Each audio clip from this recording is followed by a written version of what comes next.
Hello, everyone. Welcome back to another interesting episode of Tea Talks Tuesday. I know the mercury is going higher and higher, hotter and hotter, and Tea Talks is back with another interesting and chilling session today. We have a interesting session.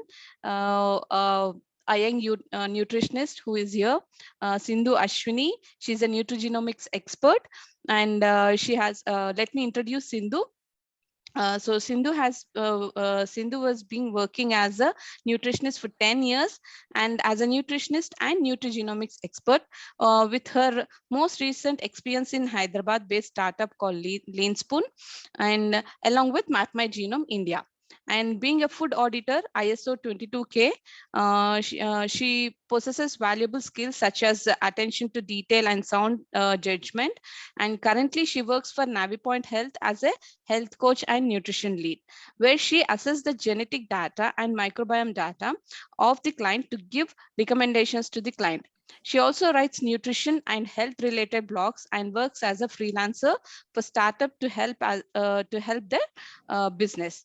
So coming to her hobbies, she's more into creating new recipes, writing articles and blogs, interior designing, which is a different feather to a nutritionist, and she's also into the fitness.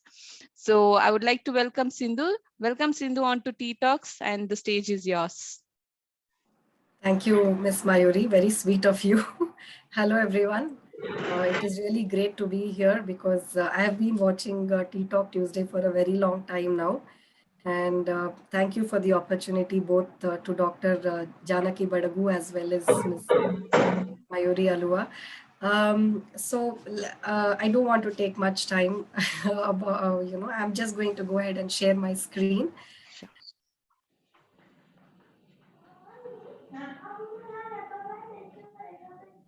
I hope you're all able to see the screen. Yes.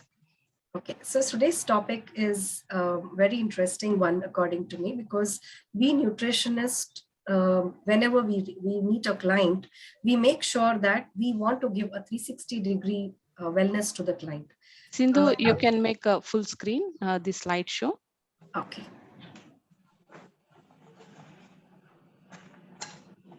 Yeah. Okay. Is Yeah. it Yeah, this is, yeah. Okay. Thank you. Okay, so whenever we meet a client, we make sure that we give a 360-degree wellness to the client. So once we assess the client, the way we assess the client and the way we talk to the client, it not only matters about how we talk to the client, it also matters about what all are we assessing. So the first slide is going to be about standard analysis methodology that we actually follow. Whenever a client will come to us, we make sure we do the blood test, that is the HB analysis, the complete HB analysis, which includes CBC. If required, we go to the next level where we do the cholesterol test and the diabetes level. This has become most common because we need to know what's exactly happening in their blood to understand, to go to the next stage. Then we also do their BMI analysis, which is a very common thing. That is their height, weight, BMR, fat monitor. I think few of the nutritionists also has very advanced machinery where they can check their muscle mass, water in their body, so on and so forth, especially sports nutritionists. And I think from the past 5 to 6 years, as me and Dr. Mayuri was discussing, we also take the genetic testing part. So when we do the genetic testing, we get the complete genetic triad of the client. Now, what does a genetic triad say? Now, this particular client A has problems with vitamin A deficiency. That means the person is taking correct vitamin A rich diet, but unfortunately not able to absorb vitamin A because of his genetic triad. Now, this is going to be a big issue because we know what is wrong with the client, but we should also make sure we are telling the right kind of advice, which we won't know when we only do blood test as well as BMI analysis. While we have all this information in hand, we also do something called trial and error because we are not sure what exactly suits the client. does keto diet suit the client, or does, if you reduce the carb, does that suit the client, or should we increase the fruit, should we increase carbs, should we increase vegetables?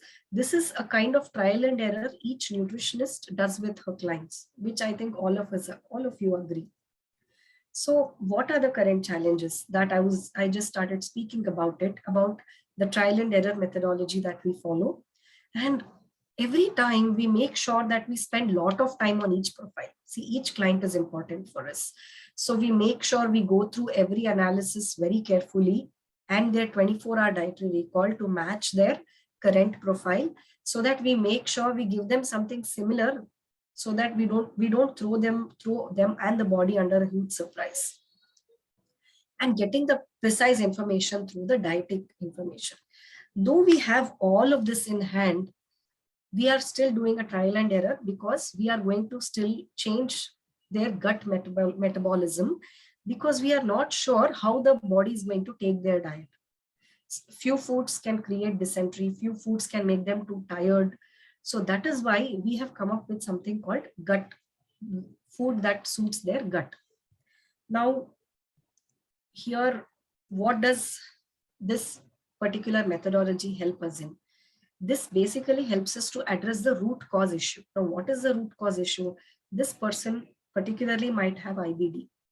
And we have the list of foods that is included and excluded for IBD. We make sure that we go ahead and give that. But sometimes what happens is, though the foods that are included in the IBD, we still add that, still the person is not able to completely correct because something else is wrong with their gut.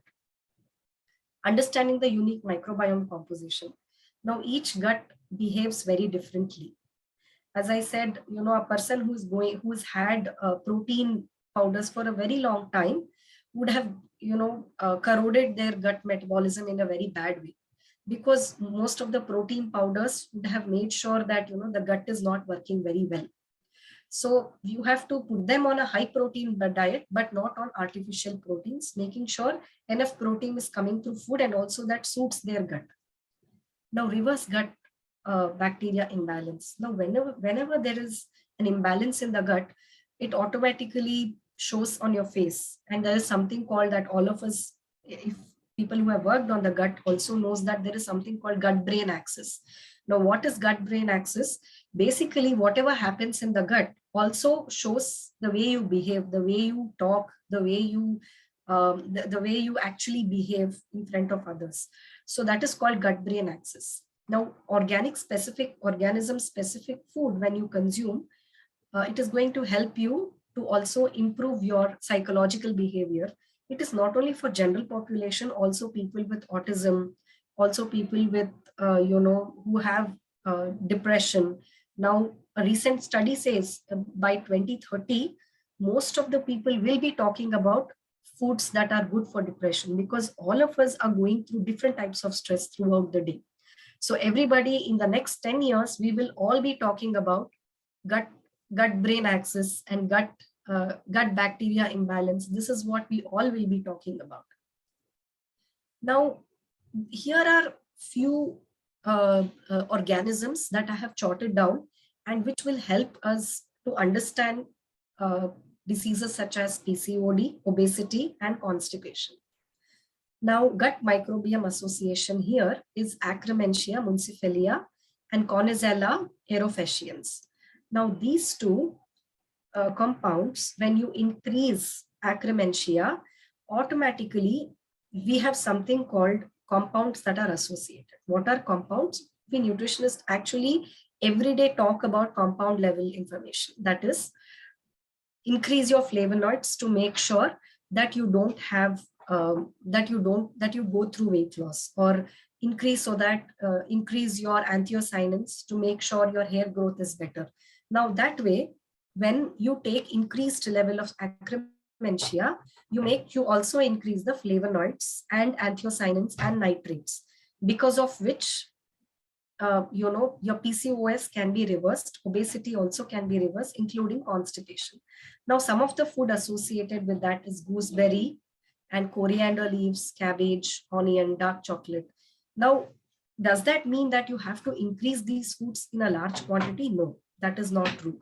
Now, these have to be taken in certain amount, and that a nutritionist can help who completely understand the levels of Akkermansia and Conicella.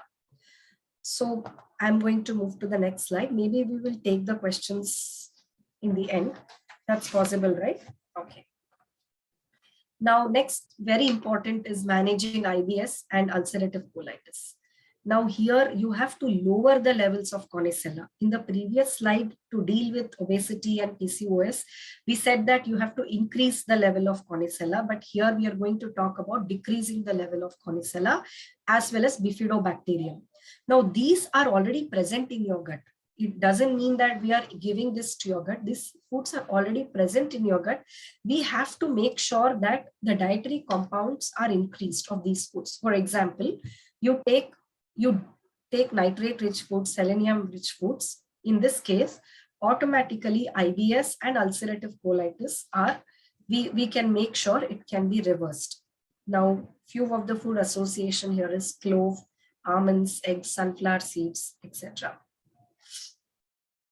Now, we have come up with the third one, that is rheumatoid arthritis and type 2 diabetes, where the gut association bacteria is Prevotella. So people who have a lot of vegetarian food will have more of Prevotella copri in their gut. Same for Faecilia bacterium, people who have more of non-vegetarian food. So there is a complete balance of Prevotella and Faecilia bacterium. Now, few of the dietary compounds of curcumin, which most of us are aware, that is turmeric. Now, there is one more compound that we have to add to curcumin always is the pepper. So that is what Faecilia bacterium would give us. And then pectin. Most of us tell, make sure you eat apple with the skin. So here we are also, the most common food of, glyceric acid is the arkanut, which is very common in our household. Right after we finish our lunch or dinner, we have a little bit of arkanut. That is very common. That is actually very important to make sure that there is enough digestion. And other food sources here is apple with the skin, orange, carrots, etc. Now, what we do at our company is, these are the 3 factors that we actually take. One is the health status, which I think most of you would be already doing, the BMI, age, gender, symptoms, the 24-hour dietary recall. We take the personal genome analysis as in the genetic data, which speaks about traits, and also the gut microbiome analysis. So from there, we identify something called compound. I think a few minutes ago when I said about compound is, so basically vitamin A is a compound. Vitamin D is a compound. But if you see our new NIN book, we have more than 350 compounds in our IDA right now. So we are going to analyze all that compounds. Along with that, we have added more. And for each disorder, we have come up with their gut microbiome analysis, as in what actually suits a person's gut. Based on that, an include and exclude list is made. Now, I can give you a small example here where, getting only the genetic information, you can have folate and MTHFR information, which is very important. Along with that, when you mix the gut microbiome analysis, it is going to help us add more information to the current health. And then post that, we do the food list, recipe, and a sample diet plan. Here are the snapshots of the report. So we are going to talk about superfoods, and we are going to talk about foods to include, exclude, so on and so forth. Any doubts here? Anything that it is open for the crowd to speak? We'll take the Q&A in the end, Sindhu. Okay. So superfoods are going to help us, that is curated for one's gut. So for example, if Akkermansia is already present in your gut, which is there between 3 to 5%, but if you already have an inflammatory condition such as IBD or even obesity for that matter, Akkermansia will not increase in your gut at all, because of which obesity is the most prevailing disorder today, because it is there in the gut. So when you actually speak about the gut language, increase the food of Akkermansia, one of the most common food for Akkermansia in our household is capsicum. You increase the level of capsicum, automatically Akkermansia is also increased, because of which obesity can be, dealing with obesity becomes very easier. So there is also research which says that, lowering the levels of Conicella also helps in reducing the obesity. So Conicella is a gram-positive bacteria, basically, which is already present in our gut in the form of non-spore bacilli bacteria.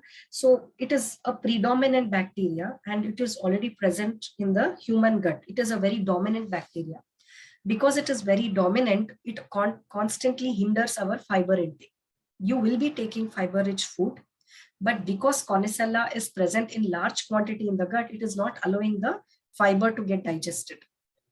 So because of which, the Conicella is reduced. Even for pregnant women, there is a lot of studies which says that when you reduce the Conicella bacteria, automatically the fiber is increased. And during the 8th and 9th month of pregnancy, when you increase the fiber-rich foods that are less in Conicella, will help the pregnant woman for better digestion and hence less of constipation. So I think who can reach us out? So if you're a sports professional, dietitian, nutritionist, fitness expert, or you just want to know if the gut and genetics and the microbiome suits you, so you can please reach us out. Yes, I think it's open for questions now.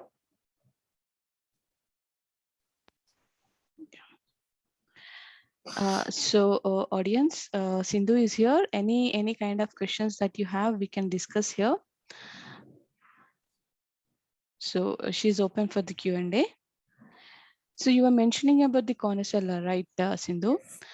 So what are the foods? I mean, how do we, whatever we do, especially in the pregnant women, as you said, even we sometimes we include a lot of fiber-rich foods, even then they experience the constipation. Is it because of this bacteria? Yes. Yeah, and how we can balance it? See, Conicella is just one of the bacteria that I mentioned. Okay. For example, there is Bifidobacterium, which you have to increase. Now, Bifidobacterium is also a natural probiotic, which is present in all the dairy products. Right. But because of lactose intolerance, it might not suit everybody. Right. But if somebody is able to take dairy products and if it suits them, then automatically when you increase Bifidobacterium and reduce the Conicella, fiber is better digested. Right. Fiber is absorbed better. So during the 8th and 9th month, when there is already enough nutrition absorption happening from the baby, the fiber-rich food will actually help them, and the baby will also get the complete nutrition. Right. And also, like, most of the C-sections born babies, they say that certain types of gut bacteria are, they are deficit of certain types of gut bacteria compared to the natural delivered babies. Correct. So correct. what kind of the the gut bacteria they are deficient, and how it is going to affect, how it is going to affect them, or what kind of foods they can include to, compensate these. Okay. Yeah. Okay. So the first thing is, as you all know, that there are two types of birth. One is the vaginal birth and the second is the C-section. Now, what happens in the vaginal birth is the baby comes out. It also shares a little bit of gut coming from the mother. Right. So whichever positive, not only positive, few of the negative bacteria also the baby will be taking. So both the bacteria the baby will acquire. But what happens in C-section is it will only acquire the bacteria that is on the skin.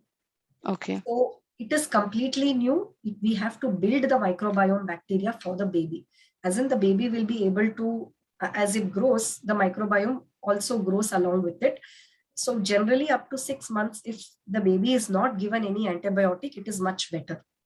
Okay. Because antibiotic is going to disrupt the gut of the baby. As in, for a very long time, when the microbiome itself is not grown, when you give antibiotic, the gut is going to get interrupted with, it is forced to grow certain bacteria that is required for antibiotic digestion. Okay. So, excuse me. So if the child is having a C-section, it is better you manage with home remedies and not to give antibiotics. Even for vaginal birth babies, it is not good to give, but they will already have a protection, that certain microbiome bacteria that is already acquired from the mother. So it depends on what mother would have, and they will acquire that. Right. You can just stop the screen sharing. Okay. Okay. Yeah. So yeah, audience, Sindhu is here. Any questions with regards to the gut microbiome and nutrigenomics related, she's here to address you. So you can just post your questions, or you can just unmute yourself and you can ask your questions. She's here to help you all. Good afternoon, ma'am. This is Hi, a Samata. very hi, Samata. Mayuri garu. This is actually a very evolving part in nutrition, which I thought I should not miss this presentation, but unfortunately I had a call and I could not attend. Okay. Completely. I'll definitely check the recording. Ma'am, as you said initially in the beginning of this session, that a patient who was, despite taking vitamin A rich food, was falling deficit. Matlab absorption ka kuch problem. Correct. So that is what led you to go for this test. Correct. So is it like, the patient comes, or you as a nutritionist, you will know like these conditions, advise them to go for this test, and how much is the cost of the test? Is it affordable? And even, how far it really worked after you, changing the diet as per the result? Okay. Okay. So we have our complete research backup data from JSS Hospital as well as KMC. Now, for patients here, we are actually giving diet based on their microbiome. Now, coming to the question of vitamin A deficiency, if the client would already come and tell you, I've already tried 3-4 diets and it is still not work, and if they've already met nutritionists who are who are very good. See, I'm sure every nutritionist comes with her own experience, her own knowledge. No nutritionist is bad. We all know that. When they already say that, you have to be prepared that, okay, they need further more tests than what nutritionist has already done. That is the first thing. Second, genetic data will give you the traits. For example, why they are not able to lose weight, and how what kind of diet suits them. In fact, genetic data will be able to tell you all this. So should you put them to plant-based diet, or should you put them to, because they might have constantly they are feeling difficulty to digest gluten based on their gut. So sometimes just removing gluten from their diet solves all your problems. So, but one more step ahead is the gut microbiome. Why gut microbiome is required is, now gluten might be the risk is what genetic data might tell, but gut microbiome test actually tells that gluten is actually not suiting their gut. Now the genetic data is saying this, your gut, the gluten is not suiting their gut. There you have two data in your hand. All you have to tell the client is you have to go ahead and avoid gluten-rich foods. Then you will be able to reach your goal easily. Now, just to reduce the carb, automatically we would be, and to give variations, we add roti in their diet, which is rich in gluten. We add oats in their diet, which is again rich in gluten. So because of which they are not able to lose weight. Or, same thing with diabetic patients. So maybe mango is actually good for them. We are constantly removing mango from their diet, which is again not good. So all of this data you will get to know from their gut. Now, when we did the research with JSS Hospital, where this was mainly for neurological disorders, the patient who was not able to walk is able to walk today, just by making few changes, because the patient is able to absorb the nutrients that we have advised them versus their previous diet. When we took their dietary recall of 24 hours and post gut test, when we actually advised them the diet, they were able to walk comfortably. I mean, this is just one example, but some of them are able to, do their general work, because these are for neurological disorders. So coming to the cost of the test, maybe I will take your email ID and I will email you the whole process and kit, so on and so forth. Will that be okay? Yes, ma'am.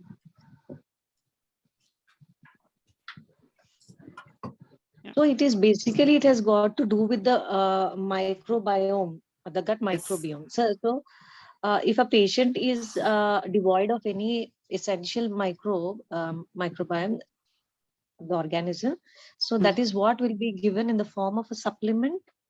No, it's purely food, because as you know, we nutritionists are not supposed to advise any supplement.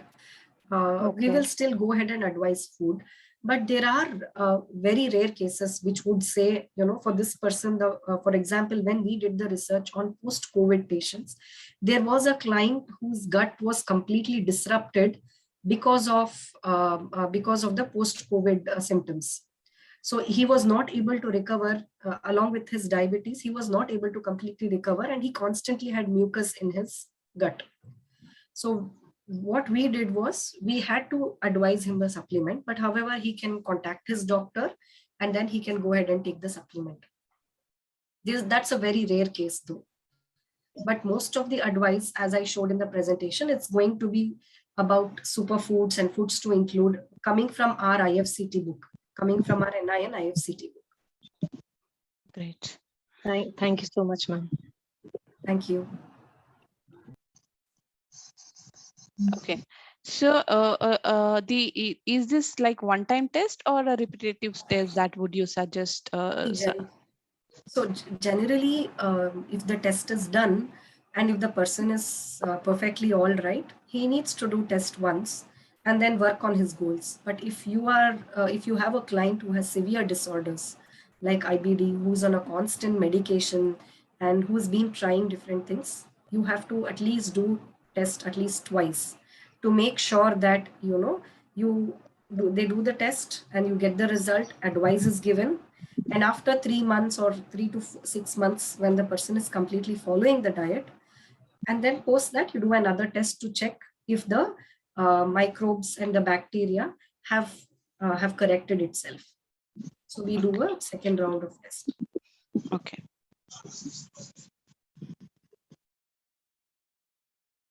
Okay. So, but whereas genetic testing is like one-time testing, right? Yes, genetic is a one-time testing because it completely talks about your genetics and can just be done once. Right. Right. Okay. So audience, any more questions? We are open for the Q&A. And Sindhu is here. She's here to. I think it's a completely new topic. Yeah. So that is there. So what we can also do is, post a little bit of content about gut microbiome and so on and so forth.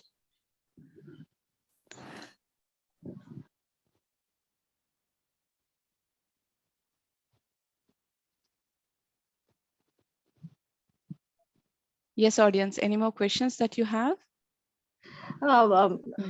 Ma'am, any superfood that you suggest to the general audience, like, to maintain a good gut health, like general. Okay.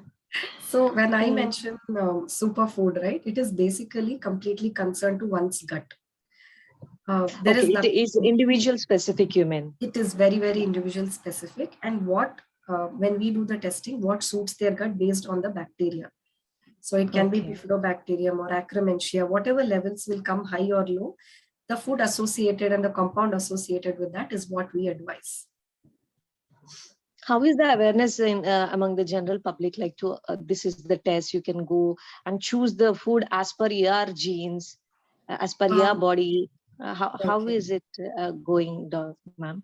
It is not that much. I think that is one of the reasons that we came to this platform, to make sure that, nutritionists can tell their clients and that this kind of diet can be advised and which is accurate.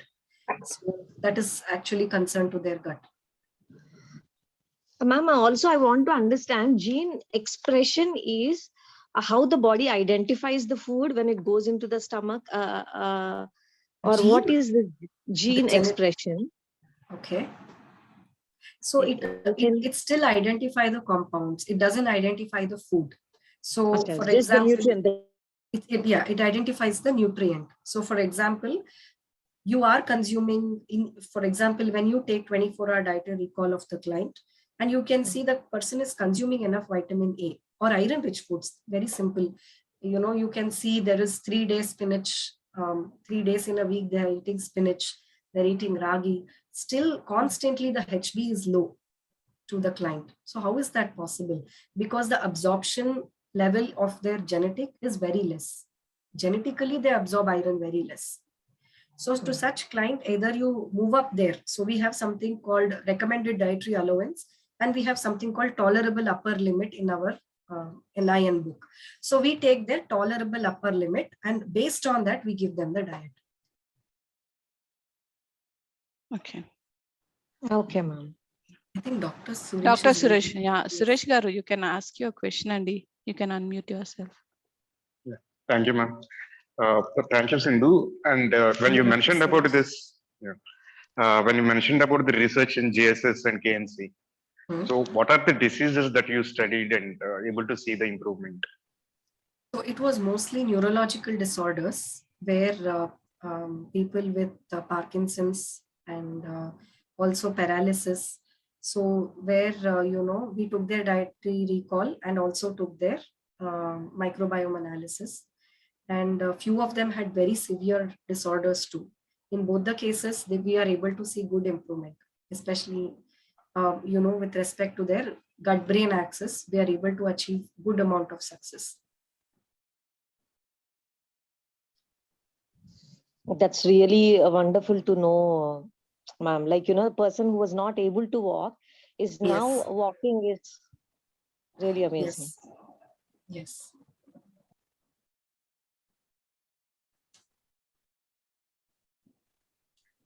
Yeah, thank you. Thank you, Sindhu. Thank you. Thank you, Dr. Suresh.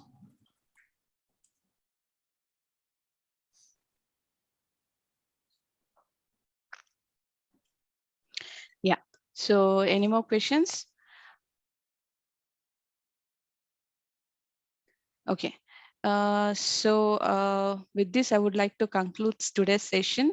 And thank you so much, Sindhu, for being here on T-Talks and delivering us this insightful session.